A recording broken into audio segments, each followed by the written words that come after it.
इस दुनिया के दो गुण हैं, गुण कह लो दुर्गुण कह लो, जो कहना है कह लो। ये दुनिया के दो गुण हैं कि दुखाल्यम अशाश्वतम। इस दुनिया में दो चीज हैं कि ये दुनिया एक तो दुखाल्य है, इस संसार का क्या नाम है? दुखाल्य। अब बताओ दुखाल्य में क्या मिलेगा? आप औषधालय में जाओगे तो औषधि मिलेगी, दवाई मिलेगी। आप मदिरालय में जाओगे तो मदिरा मिलेगी। आप विद्यालय में जाओगे तो विद्या मिलेगी। आप अब आप मेडिकल स्टोर वाले के पास जाके ये थोड़ी कहो भैया 2 किलो आलू दे दे, तो कहेगा पागल हो गए हो। विद्यालय में जाकर के आप थोड़ी टीचर से, मास्टर जी से कहोगे मास्टर जी 1 गिलास मदिरा दे दो, डंडे पड़ेंगे। जो जहाँ की चीज है ही नहीं वहां मांगोगे तो कैसे मिलेगी? जैसे औषधालय में औषधि मिलती है, मदिरालय में मदिरा मिलती है, विद्यालय में विद्या मिलती है, वैसे दुखालय में क्या मिलेगा? और हम क्या चाहते हैं? सुख संपद घर आवे, कष्ट मिटे तन का, ओम जय जगदीश हरे। जब नाम ही दुखालय है, भगवान कह रहे पार्थ ये दुनिया दुखों का घर है। और दूसरा इस दुनिया का कैरेक्टर क्या है? एक तो दुखालय, दूसरा अशाश्वत, टेम्परेरी है। हर चीज, चाहे वो दुख भी हो तो भी टेम्परेरी है, सुख भी हो तो भी टेम्परेरी। अकबर ने एक बार बीरबल से पूछा था, एक ऐसी लाइन बता जिसको दुख में पढ़ूं तो सुख हो और सुख में पढ़ूं तो दुख हो। ऐसी कोई एक लाइन बता। अब बीरबल तो बड़े बुद्धिमान थे, सो उन्होंने एक लाइन बताई और वो हम सबके जीवन में, जैसे वो 555 मुगली घुट्टी है ना, वैसे ये मुगली घुट्टी है, ये पी लोगे मतलब जीवन में अपना लोगे तो इससे सब चारों तरफ सुख ही सुख मिलेगा। और वो लाइन क्या थी? ये वक्त भी गुजर जाएगा। अब इस लाइन को सुख में पढ़ो तो फूलोगे नहीं कि भैया ये वक्त है, ये भी कभी भी जा सकता है, कभी भी गुजर जाएगा। और इसी को दुख में पढ़ो तो बड़ी तसल्ली होगी। अभी तो बुरा समय निकल जाएगा, चला जाएगा, ये वक्त भी गुजर जाएगा, ये वक्त भी। बस यही बात ध्यान रखो मन में। इसलिए अशाश्वतम, यानी ये जो संसार है ये कहीं ना कहीं टेम्परेरी है। ये श्री कृष्ण ने पार्थ को पहले ही बता दिया। अब इस दुखालय में सुख की आशा करना ही हमारी भूल है। तो फिर क्या करें? क्या सुख में नहीं जिए?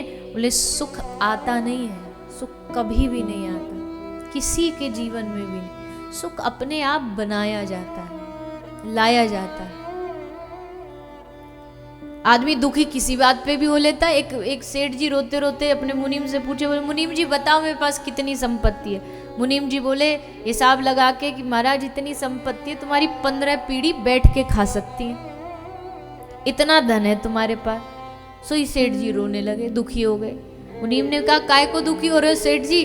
बोले मैं इसलिए दुखी हूं, 15 तो खा लेंगी पर 16वीं वाली का क्या होगा? ऐसे आदमी दुख बना लेता। और जिसको सुख बनाना वो किसी बात में भी सुख बना लेगा। एक आदमी, उसकी घोड़ी खो गई तो लड्डू बांटने लगा। किसी ने कहा तेरी घोड़ी खोई, तू लड्डू बांट रहा, खुश हो रहा है, इसमें खुश होने वाली कौन सी बात है? तो बोला भैया खुश होने वाली तो बात है कि घोड़ी खोई, शुक्र करो हम उसके साथ नहीं थे, नहीं तो हम भी खो जाते। अब उसने इसमें भी सुख ढूंढ लिया, इसमें भी अच्छा ढूंढ लिया। अब ये तो हमारे दृष्टिकोण पर है। बुराइयां, दुख, परेशानियां ये तो दुनिया में चारों ओर बिखरी हुई हैं। और एक बात सच कहते हैं, इस दुख का सबसे बड़ा जीवन में कारण जानते हो क्या है? जीवन में सबसे बड़े दुख का कारण, ये बात गोस्वामी तुलसीदास जी बताते हैं कि तुम्हारे दुख का सबसे बड़ा कारण है राम राम राम जीह जो लो तू ना जपी है, तो लो तू कहूं जाए तीहूं ताप तपी है। सुर सर तीर बिन नीर दुख पाई है, सुर तरु तरे तो ही दारिद सताई। ये गोस्वामी जी की जो बात है ना, एकदम ऐसे लगता है बाण मार दिया उस दिल में, सटाक सीधी जाकर के एकदम दिल में लगनी चाहिए। गोसाई जी कहते राम राम राम जी है जो लो तू ना जपी है। जीव को कह रहे हैं गोस्वामी जी, हे जिव्या, जब तक तू कृष्ण नाम राम नाम नहीं लेगी, तोलो तू कहूं जाए तीहु ताप तपी। तीनों लोक में तू कहीं भी चली जा, तू जलेगी, तू दुख पाएगी। यहां तक कि सुर सर तीर बिन नीर दुख पाई है। तू सरोवर के एकदम किनारे पे खड़ा रहेगा पर प्यासा मरेगा। पानी सामने होगा फिर भी तू प्यासा मरेगा। सुर तरु तरे तो है दारिद सताई।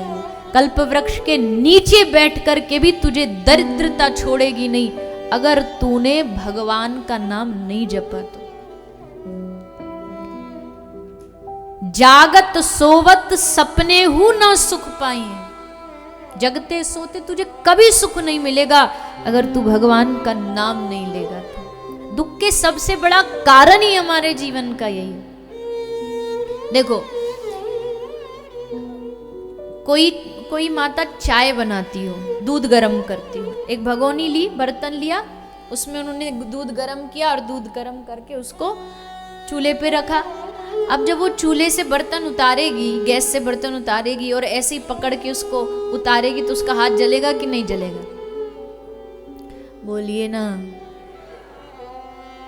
लग रहा सुबह सुबह ढीले हो, आज आप नींद आ रही है। तो आप कोई भी बर्तन रखोगे गैस पर दूध गर्म करने तो हाथ जलाएगा, पकड़ोगे तो हाथ से उतारोगे तो जलेगा। पर अब अगर उस जलन को खत्म करना है तो क्या करोगे? कपड़ा ले लेंगे, ग्लव्स ले लेंगे जो किचन वाले आते हैं, या कोई कपड़ा लेके उसको नीचे उतार देंगे। अब जब कपड़ा लेके आप नीचे उतारोगे चूल्हे से, बर्तन तो तब भी गर्म था, बर्तन तो अब भी गर्म है। अंतर क्या आ गया? आपके हाथों में अब सेफ्टी है, सेफ्टी ग्लव्स है आपके हाथ में, अब कपड़ा है, ग्लव्स पहने हो। दुख एक साधारण संसार के आदमी के जीवन में भी आते और दुख भगवान के भक्तों के जीवन में भी आते, पर वो ताप से तपाते नहीं है उनको। क्यों? क्योंकि उनके हाथों में सेफ्टी होती है, सेफ्टी ग्लव्स होता है। और भक्तों का ग्लव्स क्या है?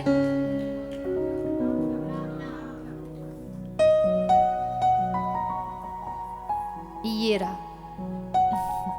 ये हमारा ग्लव्स है।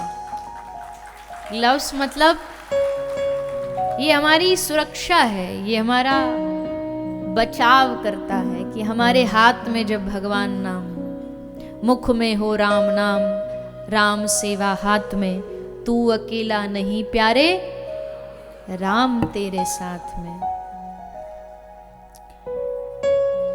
तो अब दुख आएगा तो जरूर,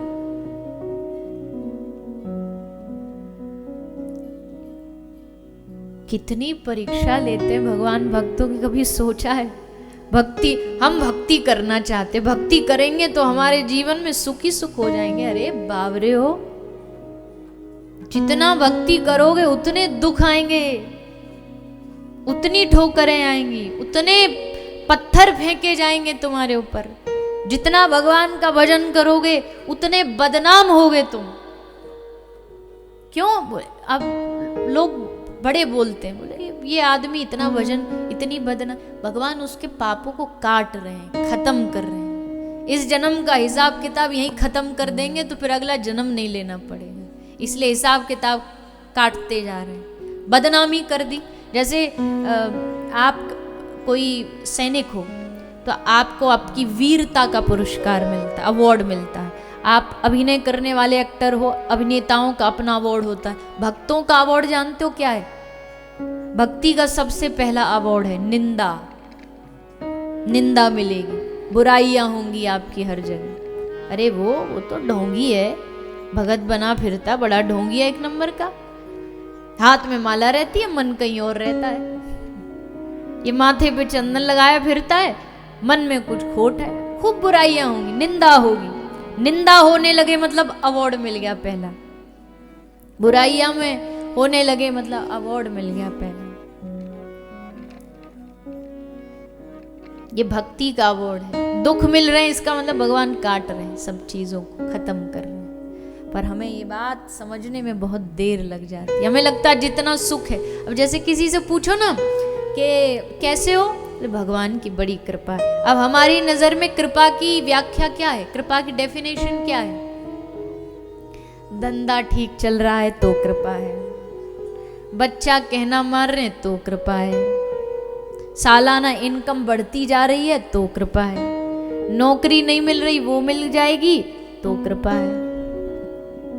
इसका मतलब अभी तक हम भगवान की कृपा को समझे नहीं। महापुरुष कहते हैं अगर देना भगवान की कृपा है तो लेना भी भगवान की कृपा है। अगर वो देकर के कभी कभी कृपा करता ना, तो कभी कभी भगवान लेकर के भी कृपा करते हैं, छीन के भी कृपा करते, उसमें भी कृपा छुपी हो। यही तो भरोसा है, यही तो विश्वास है कि अगर तुम ले भी रहे हो तो भी तुम पे विश्वास है कि किसी लंबी यात्रा का सोच करके हमसे छीना जा रहा है, हमसे लिया जा रहा है। जैसे कहानी नहीं पढ़ी हो आप सबने, मुझे लगता पढ़ी होगी, वो हिंदी उसमें पढ़ाते, एक राजा था, उसकी उंगली कट गई, उसका मंत्री हर बात में क्या कहता था, जो हुआ अच्छा हुआ।